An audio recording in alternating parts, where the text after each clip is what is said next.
नमस्कार, मी पंजाब डक। आज आहे 22 एप्रिल 2025 आणि आजपासून परत एक शेतकऱ्यांसाठी अंदाज देणार आहे।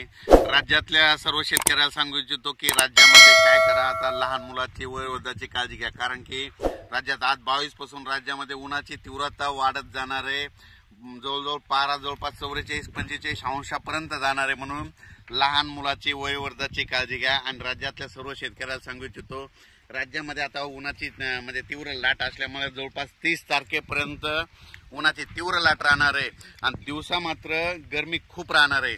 दिवसा अशी गरमी राहील की जसं मुंबईला जसं गेल्यावर गरमी असते तशी आपल्या महाराष्ट्रामध्ये, मराठवाड्यामध्ये, मध्य महाराष्ट्रात, विदर्भात सगळीकडे तेवढी गरमी जाणवणार आहे। म्हणून हा अंदाज लक्षात घ्यायचा।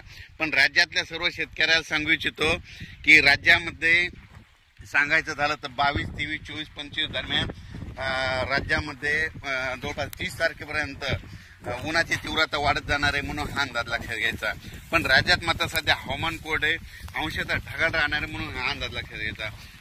म्हणून राज्यातल्या सर्व शेतकऱ्याला सांगू इच्छितो की शेतीची आता मशागतीची कामे करून घ्या, कारण की आता म्हणजे अंदमान आणि निकोबार बेटा त्या समुद्रामध्ये मान्सूनला असं पोषक वातावरण चालू आहे, म्हणून हे देखील सांगू इच्छितो। आणि राज्यात परत एक सांगू इच्छितो, राज्यात सध्या उन्हाची तीव्र लाट असल्यामुळं आता शेतकऱ्यांनी काय करायचं, सकाळी सकाळी शेतीची कामे आटपून घ्यावी।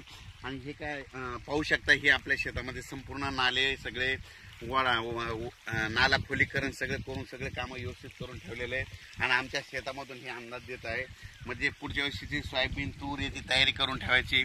आणि शेतकऱ्याला सांगू इच्छितो की शेतकऱ्यांनी कापूस करत असताना खूप काय खर्च करू नका।